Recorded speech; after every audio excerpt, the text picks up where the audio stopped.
We're off and running on a Wednesday evening here on VSiN PrimeTime. That gentleman right there, Jonathan Von Tobel, who was front and center at the Mountain West Conference Tournament. I made it 45 minutes. Tomorrow will be better. I am Tim Murray. We have got college basketball all over the place. We've got an auto bid about to be handed out in less than an hour as the mighty McNeese State leads at the break in the Southland Championship games. So we have got a lot going on at JVT. We got football news trickling in and out, but boy, oh boy, it is a fun time. And a lot of games starting. Bottom of the hour, games starting at 7 o'clock Eastern. We've got an intriguing NBA card ahead of us, JVT. Right. Whole lot to get to tonight. How are you, sir? I'm fired up today. I am too. Watching a lot of college basketball since very early in the morning. I got to go to a terrible game in which I left 10 minutes into the second half between Fresno State and Wyoming. That was awful. 77-73. Dog was barking. It was. Team in Fresno State lost the regular season finale on Saturday to Wyoming, 86-47. They won today, 77-73. Yeah, and that, actually, we talked about that yesterday. We talked about the opener being about, 7? And that actually came down.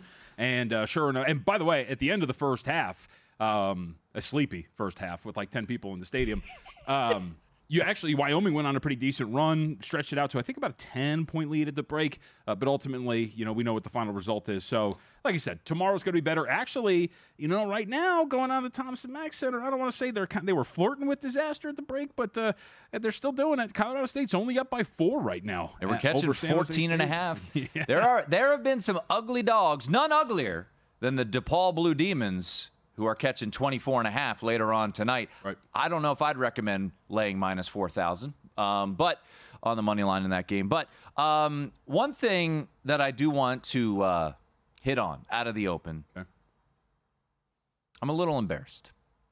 Should be. I'm a little embarrassed. You don't know where I'm going with this. I don't know. I have no idea. I'm a little embarrassed because yesterday I fell for it. Oh, yeah. I fell for the banana in the tailpipe. What does that mean? It's from Beverly Hills Cop. He put. Oh, okay, yeah. I've seen the movie, actually. Yeah. I'm very anti-movie before 1990, but I didn't know what that meant. All right, continue. Yes, that is the prank that Axl Rose played. You fell for the banana in the tailpipe? Yes. But I fell for it. I fell for it last night. I went to the Orleans. I sat there. Very nice seats. I enjoyed my vantage point from the Orleans. Intimate setting. Good setting. Ultimately, though, I can't believe I fell for it. I was texting with Matt Humans, who will join the show here in less than 15 minutes. He fall for it?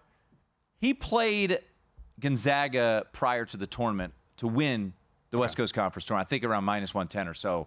But last night on the show, I gave out Gonzaga minus 155 on the money line. And that was – and you even kind of hinted at reasons why I should have been looking to bet St. Mary's. Mm-hmm. You looked at this Gonzaga team – 11 of 20 from 3 in the semifinal against San Francisco. What happened last night? They got cold. 2 of 10. Got out-rebounded by 16. Aiden Mahaney, man, he's got some you-know-what. And he was the only one feeling like playing that way last night. So congrats to the Gales. I left that arena angry. Not because I lost the bet, because I was disappointed in myself. Right. I fell for it. This was a team that I feel like nobody wanted to back come February. Then they started playing well. Let's jump back on the Zags. And there was January Gonzaga. What do we do with the Zags moving forward? What do we do with St. Mary's? So I don't want to full-on recap a game from almost 24 hours ago, but I think moving forward, St. Mary's 7 line, 6 line, maybe if things break well, but probably in the 7 line. Gonzaga, could they fall to an 8, which I think is very detrimental to a potential future that I placed yesterday? Well, I think we don't have to recap the game. I will say it's impressive that St. Mary's twice Gonzaga ties this game up or brings it within 1, and then both times St. Mary's goes out and extends the lead, plays very well. But I actually think my takeaway here is going to be, I think the market was dying for a reason to bet Gonzaga, right? I mean, and we finally saw the turnaround, and it looked absolutely great. But very quietly during the winning streak, and we'll go over their last 7 games, very quietly they're 3-4 against the spread. Gonzaga is in their last 7 games.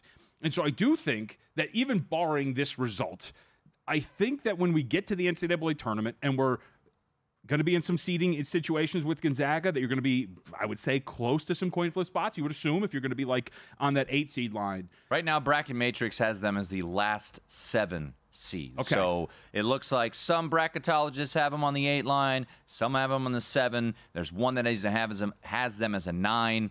I think Joey Brackets has them as a 6. So yeah, 7, 8 looks like where they'll fall. So generally, we're probably going to be in some coin flip spots with the Gonzaga. Absolutely. So I'm stretching this out to say is I actually think Gonzaga would be a team to circle to bet against if we get the right opponent. Obviously, you want to see what the matchups are going to be. But I think that the market was really dying to bet this team. The power rating on a team like this is going to be quick to react to any sort of success. We saw that. Got a little too big for the britches over the last 7 games. Again, 3-4 against the spread in the last 7. So I do think that I've got Gonzaga circled to potentially play against the number here as we move into the NCAA tournament, because they're going to be in those coin flip situations, being one of those lower seeds, at least for their standards. And I think that's something that I at least took away from watching that game yesterday, that the market was just dying to bet this team, and they finally got an opportunity, and then sure enough, it was a little touch and go down the stretch. So I think that's probably what I'm taking away from that yesterday. Last night, there were 5 conference championship games. 2 dogs, St. Mary's and Wagner, won outright. 4 of the 5 dogs covered the championship game. The lone team who didn't cover, my beloved Milwaukee Panthers, who didn't win, nor did they get to cover, even though that game was competitive down the stretch. But 4 out of the 5 dogs did cover, and College of Charleston needed overtime to ultimately win the CAA and get the auto bid there tonight. So a couple more auto bids will be handed out this evening. The Patriot League, Lehigh is a significant dog against Colgate. We'll get to that game as a best bet later on. We've got the Big Sky Conference Championship taking place in Boise between Montana and Montana State. And then some of the bigger conferences have gotten underway. We've seen ACC play already today. The Big East tournament going on right now with Xavier and Butler coming down the stretch, JVT. I want to hit on this because I don't know if it was a little reverse mush action that you were trying to get into, but we were exchanging texts. USC has defeated Washington in the 8-9 game of the Pac-12 championship. Yesterday we did our draft, and your long shot was USC at 20-1 to win the Pac-12 championship, which you're not alone. There's a lot of popularity, a lot of belief out there that USC could make a potential run here. Maybe they're playing some of their best basketball. Got off to a slow start against Washington. Market loved USC. This thing opened 1, closed 3.5. They're able to get a late bucket. They win 80-74, even though Ken Pom actually had Washington as a 3-point favorite. Yep. But you are not believing, even though you took them 20-1. You are not believing in this Trojans game. They stink, man. I was watching this game. Like, you can't dribble. You can't hold on to the ball. I think you're a decent defensive team. They definitely play the passing lanes really solid, so they try to force a bunch of turnovers, and that, by the way, that panned out. I think they averaged just over 7 steals a game in the Pac-12. That was 3rd in terms of turnover rate defensively. They were 1st. So, like, you understand the way that they play, but on offense, I saw a team that, they finished 8th in the Pac-12 in offensive efficiency, and they just stunk up the joint, man. Like, they got guys who can't dribble. You don't really have a lot of north-south presence. It was like a less than impressive performance. And, like, you were tooth and nail with Washington the entire time. And I get it. It's a coin flip spot.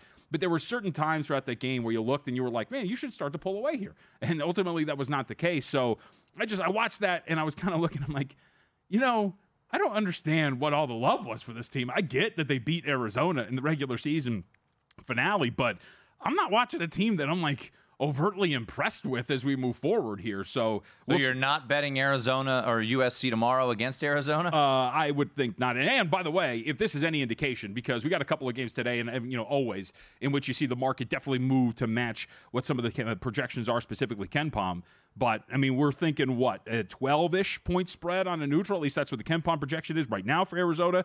And if it starts to move in USC's direction, which it might because they are a sexy team that just beat them. But, I was not impressed with them, especially on offense today. That was not a great look. Matt Humans talking college hoops conference tournaments. By the way, all of our conference tournament previews free right now on VSiN.com, as well as all of our picks. JVT writing up a handful of conferences, including what he and I believe everyone should believe. It's not even a speculation. It's a fact. The best conference tournament that will take place, the Mountain West Conference Tournament. JVT wrote that up. We'll get a preview of that as well. So Human's going to join us a little bit. Best bets for tonight. Let's sprinkle in a little NFL news before we hit a break here in the opening segment, JVT, as this comes as a bit of a surprise. Calvin Ridley has signed with the Tennessee Titans. It was believed to be Jacksonville versus New England, and ultimately, this just coming out a little while ago, Calvin Ridley headed to the Tennessee Titans, a 4-year, $92 million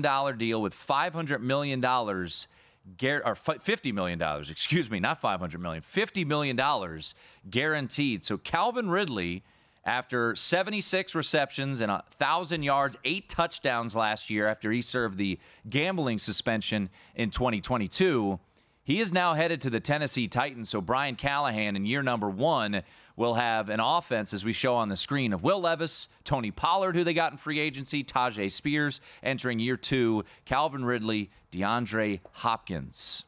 I guess. I just... Well, I'm kind of doing this only because... Colts fan, not believing in the Titans. Well, it's not even that. I just... When you watched him last year, and I guess you're really believing, I know Jared's really high on Will Levis, thinks he was the best rookie quarterback last year. Like, I think that, I guess, if you really look at it and say there's a window that's open, but the AFC South is a lot more competent than it has been in the last few years. You know, Jags are good, the Colts are better, the Texans are awesome. I just don't know if spending your way like this in free agency to try to force open a wild card window is the way to go, but it's just me. AFC South, man, getting feisty was the doormat there for a little bit. Now you've got the Houston Texans. You team you like too, right? They're pretty good. They any good? Indianapolis Colts, Anthony Richardson, Hall of Famer, Gainesville's very own Matt Humans. I think he's a Hall of Famer. He'll join us next.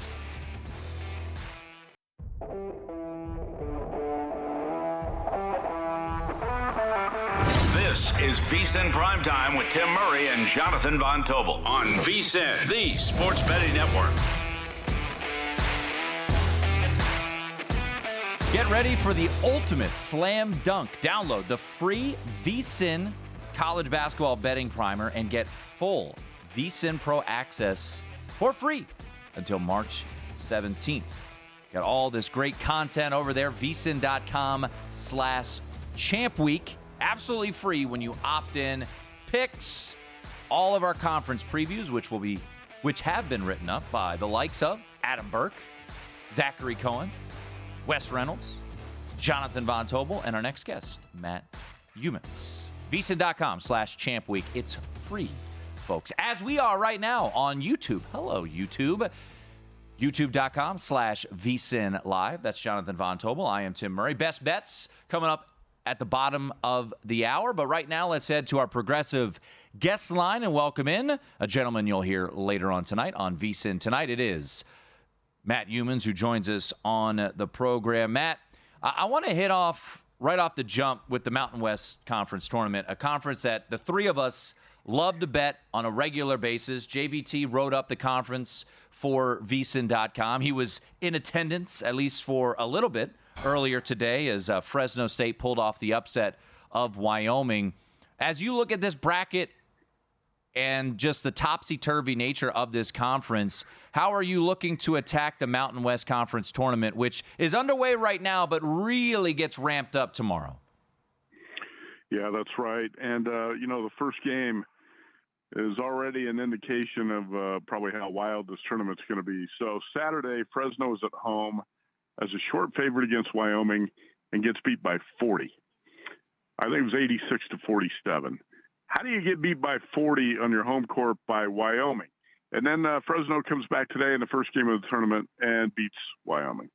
So that's kind of indicative of when you handicap conference tournaments, sometimes you do have to throw common sense or even some recent results out the window and expect the unexpected. So I bet Boise State to win this conference at 6-1, but it was not an easy call because when you look at the bracket, I kind of want to fade most of the teams in the top half of the bracket. I think San Diego State's kind of living off last year's reputation a little bit, and the Aztecs have not been very good away from home. They're 3-6 in Mountain West games away from home. They've lost to the only teams they beat, let's put it this way, are the worst teams in the league: San Jose, Fresno, and Air Force. That's the only teams they beat away from home. I feel like in conference tournaments, you got to bet on teams that prove they can win quality road games, and San Diego State really hasn't done that. But I do believe the Aztecs are going to beat UNLV in that 5-4 game because, I've been watching UNLV San Diego State games for 20 years, And sometimes you go 3 or 4 or 5 years without seeing UNLV win a game, and I find it hard to believe that UNLV is going to beat San Diego State twice in a week. And the Aztecs also off that loss Saturday night at home to Boise, probably going to play with a little bit more of an edge in this game. I didn't think when UNLV played San Diego State last week at the Thomas Mack that the Aztecs could have played any worse in the first half. And they still only lost the game by 2. So I'm probably going to bet the Aztecs in that game. I want to fade Utah State because the Aggies won the regular season championship outright, and they celebrated like they actually won the NBA Finals. And I would think that, that team is not going to be too focused or care as much about winning the Mountain West tournament. Now, you get in the bottom half of the bracket. Nevada's going to be without McIntosh, one of the key guards, but not the most important player on the team. I like Boise because the Broncos away from home beat San Diego State, Nevada, and New Mexico. That's 3 of the toughest league games right there. Boise's just one of those blue-collar, tough teams. They hang around. They find a way to out-tough you and win games. And I thought at 6-1, that's where the odds value was on the futures. Otherwise, I'm just going to bet this thing game to game and see how it unfolds. I'll probably look to bet San Diego State over UNLV. I do have Boise to win the whole thing. And I took a small shot on Air Force plus 15 this afternoon. It's one of those games, Tim, like when you bet Georgetown, if you take a bunch of points with a bad team and they get massacred, you sit there and you say, am I an idiot or what? What am I doing? Is he are you foreshadowing my best bet for tonight? I took 15 with Air Force. The Falcons have played well in this tournament, and they certainly played well in the Thomas Mack this year, as JVT knows, because I think he laid 11 with UNLV on the night that Air Force rolled in to the Thomas Mack, won 90-58. So, and also Air Force beat New Mexico as an 18-point dog at the pit, 78-77. There are a few things that lined up there. I said, why not take a shot on the Falcons plus 15? Yeah, it looks like you and I might go head-to-head if Nevada gets out of their matchup here coming up next round. But I took a shot on Nevada, Matt, just given the way the bracket breaks down. And I like these guards a ton. You mentioned McIntosh. The starting group's big, though. They're solid. They're sturdy. They got a good rotation at center. So maybe you and I go head-to-head in the semis with Nevada and Boise State. I wanted to ask you, because up on the website of VSiN.com, you did write up the Big West, which is going to get started later today over the Dollar Loan Center. Odds-on favorite to win this thing, about minus 200 we're looking at for UC Irvine. Is that an apt price? Can somebody else come out of this tournament? I think Irvine's minus 160 at some places, 2-1 or 1-2 at DraftKings. By the way, in the Mountain West, my decision came down to Nevada or Boise State. And I wanted those teams to be in opposite halves of the bracket, and they're in the same half of the bracket. So I took the team at 6-1 instead of 5-1. But anyway, as far as the Big West goes, UC Irvine's won this conference 3 years in a row, but got upset in the conference tournament the last 2 years.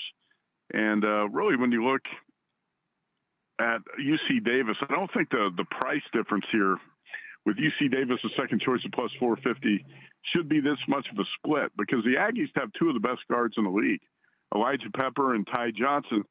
Pepper averages 20 points a game. He scored 26 in a narrow loss at Irvine in January. Ty Johnson hit the winning three-pointer when the Aggies got revenge against the Anteaters a couple weeks later. So both games between those teams went down to the wire.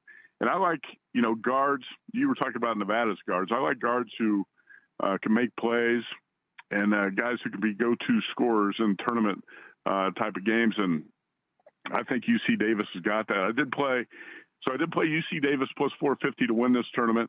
And also I bet UC Santa Barbara tonight on the money line at minus 160. And if you go back to the preseason poll, the league coaches vote on the preseason poll. Santa Barbara got 9 of the 11 first-place votes and was picked to win the conference. And Santa Barbara's coming into this as something like the 6th seed at about 25-1 odds to win it. A.J. Mitchell, another one of the top guards in the conference, playing for the Gauchos, and they have a legit big man. So if there's a team that kind of makes a run out of nowhere, I think it could be Santa Barbara, but they got to come way back in the bracket. Matt Humans joining us here on VSiN Primetime on our progressive guest line. Make sure you read his write-up of the Big West and other conferences on vsin.com/Champ Week. Everything free right now on our website. All of the conference previews and futures still able to be bet. Let's hit a couple games tonight, Matt, that you are looking to get involved with. Some of these early conference tournament games. Looks like we head to the Big 12 tournament. We've got Kansas State taking on Texas. This game will tip off top of the hour. Pretty much across the board has K-State catching 5 here against the Longhorns. Yeah, I did take the 5 with K-State in this game. And over the weekend, the Wildcats had a really good performance against Iowa State and won that game by 7. I think it was 65-58. And Iowa State's one of those teams I feel like you don't want to bet in a tournament. Could be a fade, the Cyclone situation, because hey, they can be dominant at home, tough to beat at home, but they don't play the same way on the road or away from home. And here these games are in Kansas City this week in the Big 12 tournament. I actually think Kansas State's a team that's playing a little bit better right now the most in the Big 12 at the end of the season off that win off Iowa State. If you go back to the last 10 games since the beginning of February, K-State has lost by more than 6 points only once, and that was that revenge game that was a blowout against Kansas at Allen Fieldhouse. Otherwise, K-State has won or been in every game down to the wire for the last 5 weeks or so. And I expect that to be this type of game as well. And I took K-State +5 against a Texas team that you never know what you're going to get when you bet on Texas. And I really am not crazy about the way Rodney Terry coaches that team, but it's probably going to be one of those back and forth volatile games where I think the underdogs have got a good shot to come out live. You know, it's interesting. A couple nights ago on DraftKings website, Kansas State was 300-1 to win this tournament. And with, Kansas basically being removed from the picture and Houston not having a lot of depth, I really think Houston would be better off losing early in this tournament, resting up for NCAA tournament because they have no depth. I thought, man, Kansas 300-1, that's worth a shot. And then it was down to 150-1, I think, the next day. But I could see K-State making a run here. Got to get by Texas in the first game or at least cover the 5 first. Matt, always appreciate it. We'll hear you later on tonight. And once again, up on vsin.com/Champ Week, all of those conference previews. Appreciate it, Matt. You bet. Thanks. Joining us on our progressive guest line, Matt Humans. That is JVT. I'm Tim Murray. Best bets for tonight, college hoops, NBA, coming up next. And also, we're live for free on youtube.com/VSiN Live.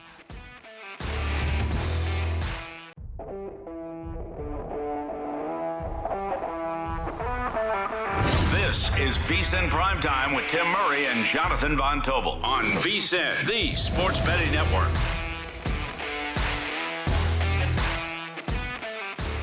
With so many bottles to choose from, it's easy to find your favorite, all at the lowest prices for over 30 years. Find what you love and love what you find at Total Wine & More.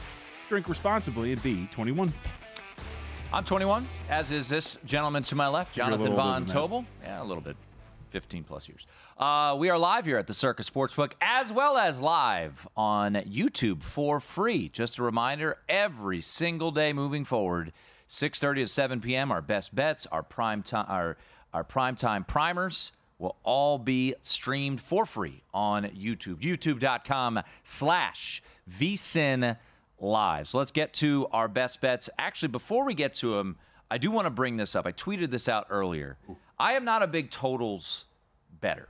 It's just I don't bet a ton of totals. Every once in a while I'll dabble, but I don't make my own numbers, so it's just something I've never really got super involved in.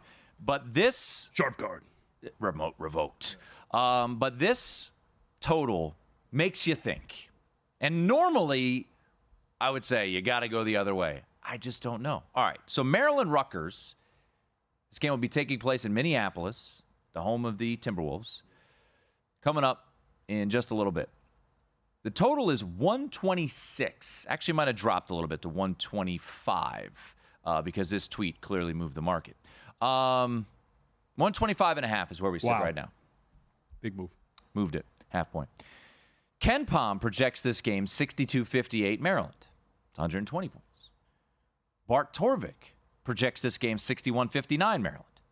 120 points. Shot quality projects this game 64.9 to 55.6. That would be 120 and a half points. And these two teams have played so far this year, JVT, and both games landed 109. Rutgers won at Maryland 56-53. Maryland won at Rutgers 63-46. Now, I did get a tweet, and this is one that I think you would point out, from loyal listener Chris, and he said the market for the first Rutgers-Maryland game was 128.5. For the second one was 127.5. So it has adjusted 2 points based off of the two prior games, JVT. What do you make of this situation that is brewing, or a game that's about to get underway? Full disclosure, I'm not betting it, but I know a lot of people are racing to play the under, but market's not really moving.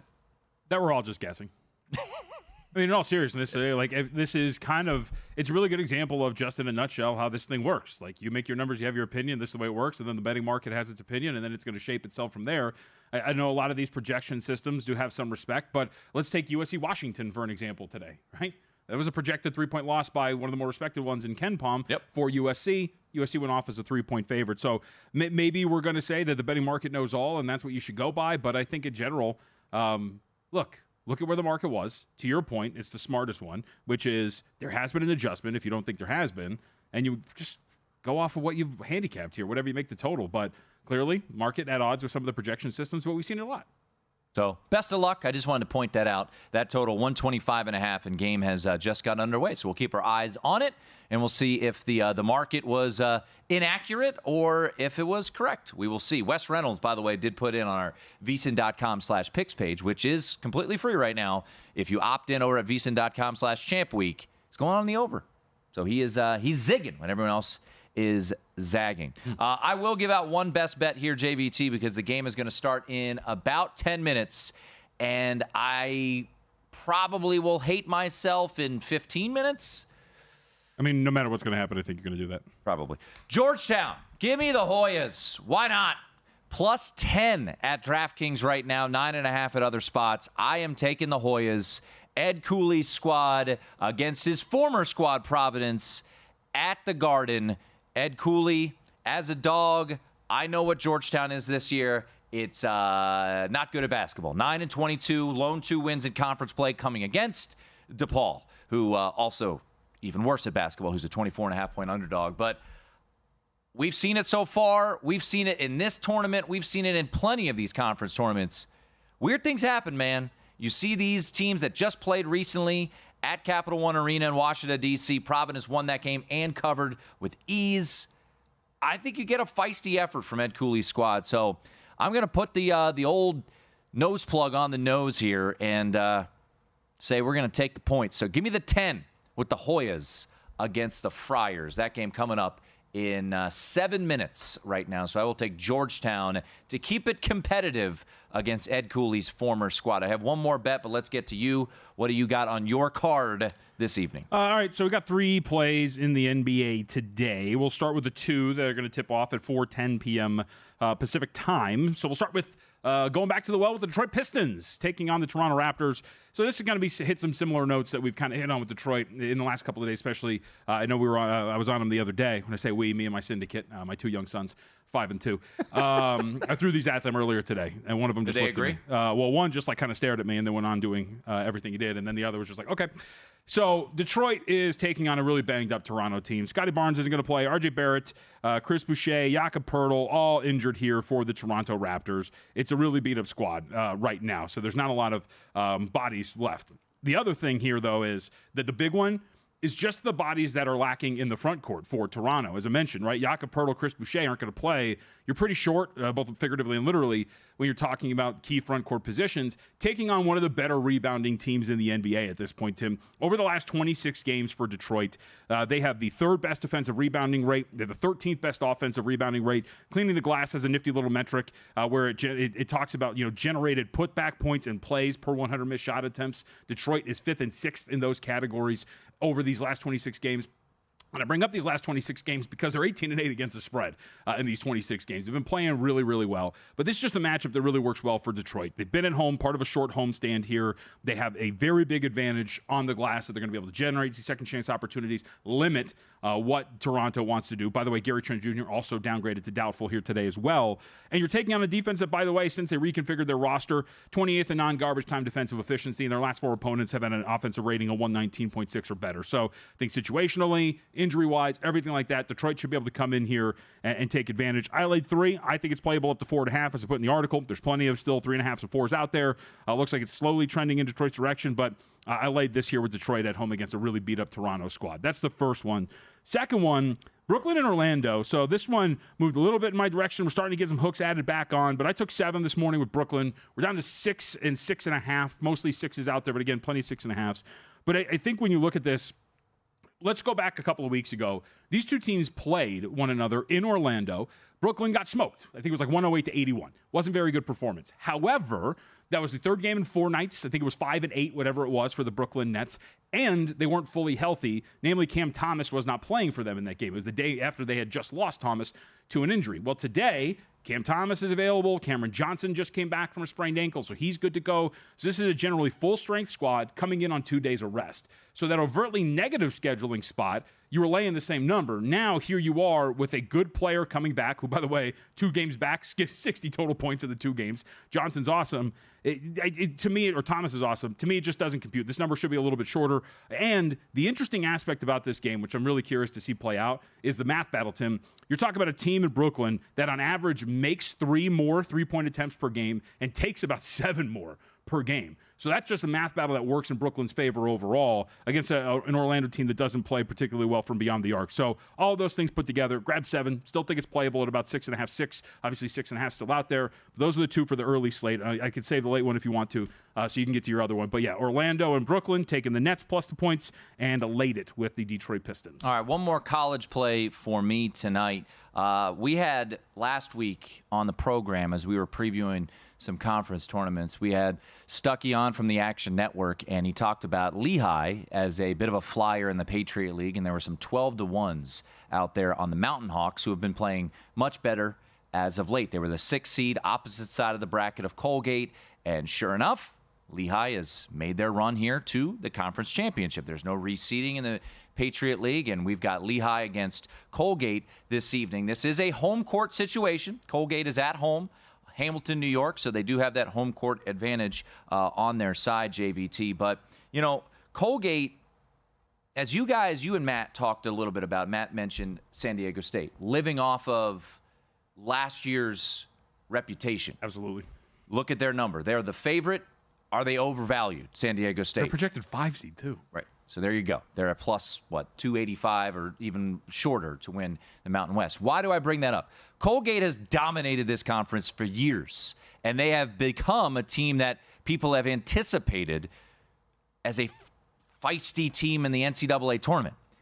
This ain't the most previous season's Colgate. This is a good team for Patriot League standards, but they're not untouchable. They've lost a couple of conference games this year. And if you look at the past month, JVT, per Bart Torvik, these teams are separated by 7 spots, Lehigh and Colgate.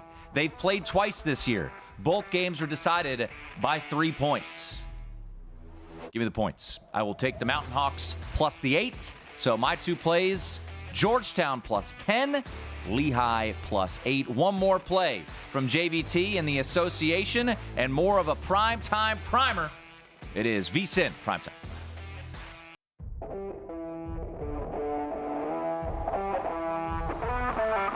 This is VSiN Primetime with Tim Murray and Jonathan Von Tobel on VSiN, the Sports Betting Network. New customers at DraftKings Sportsbook can bet $5 and get $150 instantly in bonus bets. Just use the promo code VSiN, VSIN, when you sign up at DraftKings Sportsbook. The crown is yours. Alongside Jonathan Von Tobel, I am Tim Murray. Hello to all of you streaming us on YouTube, youtube.com/VSiN Live every day moving forward from 6:30 to 7 p.m. Eastern Time when we give out our best bets. We do a little primetime primer for the games that tip off at the top of the hour, completely free there. You can always listen to us for free on VSiN.com and via the app, and also on many of our terrestrial affiliates across this lovely country. I do want to update people real quickly. We are at the first media timeout in the Maryland-Rutgers game that we alluded to, where the market was off. And look, I didn't have a dog in the fight. I didn't bet it. Maryland and Rutgers have 24 points already at the first under 16 media timeout. So Maryland came out ready to roll. They lead 17-7 over Rutgers. We'll keep our eyes on all the other games. I have Georgetown down 1. We're done. Providence leading Georgetown 3-2. Other best bet for me from the college basketball standpoint, JVT, I am riding with the Lehigh Mountain Hawks +8 tonight in the Patriot League Championship against Colgate. Lehigh has played well against this Colgate team and really played well down the stretch. And I think they have a shot to win this game outright, but I will absolutely take the points, and hopefully they keep this competitive like they had in the previous 2 meetings, one in January 22nd and one just 11 days ago when they lost to Colgate 63-60. So those are my 2 bets for this evening. Probably will add a bet later on in the show regarding San Diego State against UNLV, but you have a trend that is 121-1, JVT. What do you got for us? You're going to hate it, actually. 122 times in our existence of humanity, Donovan Mitchell has tweeted out #LetHimKnow. He has played in 121 of those games. He was questionable today, 7 minutes ago. Tweeted out #LetHimKnow. Market crashed down 2 points after the tweet. We were down to 5.5. No official designation yet for Donovan Mitchell. How about that? So just a simple tweet of #LetHimKnow, which is the Cleveland Cavaliers hashtag. 121 out of 122 times Donovan Mitchell has started a game in which he has tweeted that out. And the market responded to it. Went from 7.5 to 5.5. So we don't know, or let them know? Let them know. Let them know. Let them know. All right, one more game I think that you are eyeing up. Lakers and Kings. Yeah. Kings coming off of a whooping of the Bucks last night. Absolutely smoked the Bucks. Not a great West Coast trip for the old Milwaukee Bucks, and they wrapped it up last night with an L to the Kings. So the Kings on a back-to-back. Lakers coming off a couple days of rest, and the market has responded as they have flipped out or moved out to as high as a 3-point favorite at some shops here, JVT. Lakers at the Kings tonight. Yeah, this is another one of those, and I've readily admitted, sometimes plays of principle, they don't really work out very well because I am willingly going into negative waters here, but I'll do it again, right? It's the goofy meme. I'll effing do it again. The Sacramento Kings, they were in L.A. 7 days ago, Tim. They closed as 2.5-point underdogs. Again, that would suggest, as I have told you before, I think home court is worth 2.5 points this year. That would suggest that these two teams are equal and a neutral. Kings, if you remember, fell down 19 points and then just boat raced them the rest of the way, ended up winning 130 to 120 or somewhere in that range. The Sacramento Kings are at the very, very worst equals to the Los Angeles Lakers. And I would say, Tim, you could argue that they're better. You want to know why? Because in the last 2 seasons, they're 6-1 straight up and against the spread against the Los Angeles Lakers. Keegan Murray's on the injury report. No Trey Lyles, but Keegan Murray was questionable yesterday. You're hoping that he's going to appear today. This is just a play on principle. If you're going to give me the Sacramento Kings, a team that I rate as equals to the Los Angeles Lakers at home at +124 on the money line, I think it's just worth playing. So I bet them on the money line today, the Sacramento Kings. I think that's worth it. I bet +120. There's +124 out there. Again, understand the situation. Second leg of a back-to-back, third game of 4 nights, negatively scheduled here for the Sacramento Kings. But it's not like they've been, gallivanting around the country, Tim. They have been at home. The last 3 games, they went to L.A. in that game last week against the Lakers, and they were at home prior to that against Chicago. So they've been in the state of California since about March 2nd when they left from Minnesota as a road game on the 1st. So I don't think this is as negative as we think it is. It's part of a homestand, I'll go ahead and take my shot here. Play of principle. Give me the Kings as underdogs on their home court against a team that they're 6-1 against the spread and against the last 7 games. Certainly a massive game for playoff implications with the Kings being at 37-27, 2 games clear of the Lakers, who are 36-30. So if the Lakers were to win, they would get within 1 game of the Kings and match them in the win column. But if they lose, they would drop 3 games back of the Kings. So a lot on the line tonight for this game.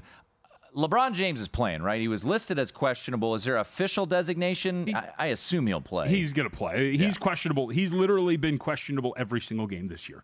He's been on the injury report every single game. He is going to play. As you mentioned, we've seen the Lakers kind of do some weird things in some big games generally, but for the most part, you mentioned the magnitude of what this game can be. The Lakers, who have been playing better basketball as of late, can go a long way toward carving their way out of those bottom 2 seeds. And again, for anybody who doesn't remember, if you're in the 9-10, you got to win twice. If you're in the 7-8, you can lose. You just got to win once. So that's a really big difference here, and which is why going back to this for Sacramento, I get it's a negative scheduling spot, but everything we talked about with the lack of travel and the fact that this game has so much on the line, and yesterday you kept the Bucks at arm's length the entire time. It's not like you're coming off like a rock 'em sock'em brawl here against Milwaukee. So I think magnitude, scheduling spot, all that stuff, I'm willing to put my foot down and play the Kings on principle. Let's go, De'Aaron. Couple games still to come from the college perspective. We're in the early parts of a lot of these conference tournaments. So you've got NC State against Syracuse. Syracuse laying 1.5 here against the Wolfpack. Injury news there. DJ Horn is warming up with the intent to play. So leading scorer for NC State was in question. Looks like he's going to be out there.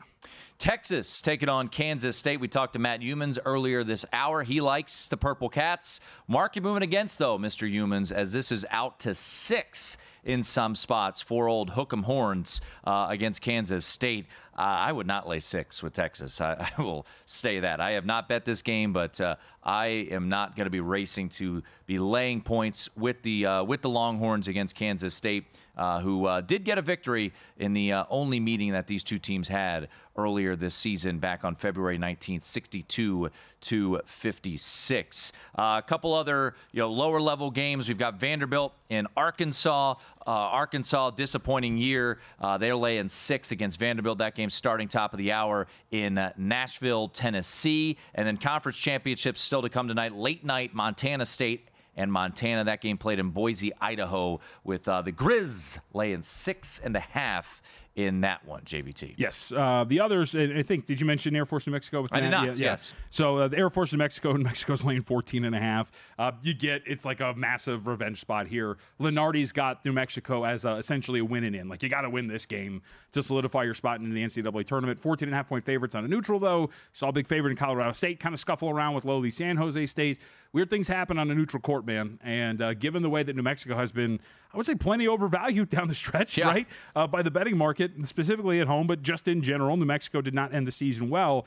And New Air Force, that annoying Princeton style of offense that just slows these games down, just grinds it to a halt. To lay 14.5 in a game that I think you're going to slow down a bit here, it'd be kind of tough, I believe. So New Mexico has kind of turned things around, covered their last 2, one and covered as an 18-point favorite 2 games ago, but seems like a pretty big number here for New Mexico against Air Force. Yeah, of course, Air Force, their victory over New Mexico is the biggest fly in the ointment for New Mexico's at-large hopes. New Mexico trying to avoid what they did last year, which was completely fall apart down the stretch and miss out on the NCAA tournament. By the way, Jim Root going to join us top of the hour. We'll get his perspective on all the games tonight and some conference futures as well. So New Mexico taking on Air Force coming up in just a little bit. Another Power 5 game. We've got Villanova laying 24.5 against DePaul. So that's the end of the parlay, huh? Yeah. Not going to lay the 24.5, but I don't know if I could take the 24.5 with the old Blue Demons. I do want to point something out, and we can hit on this more later on in the show. A game that we mentioned, San Diego State is opened as a 3-point favorite against UNLV tomorrow afternoon at Thomas and Mack. I'll say this, and we talked about this when they played each other. I'm going to say these are going to be some famous last words, but I'll say it. I find myself believing in UNLV. Like, I think that this turnaround has been really solid for them and legitimate. And look, You beat San Diego State the way that you do. It was, and you know these spots, that's brutal then to get that win at home, then go on the road, play a rivalry spot, regular season finale against Nevada. So I understand that they fell short there, 75-65, but I think the San Diego State team is way overvalued by the market, man, and just by general consensus, too. They failed to cover 4 of the last 5. Give me UNLV. Might be going head-to-head in that one, but we will see. Should be a fun one tomorrow afternoon at Thomas and Mack. Jim Root breaking down tonight's college basketball card and looking ahead to some futures as well.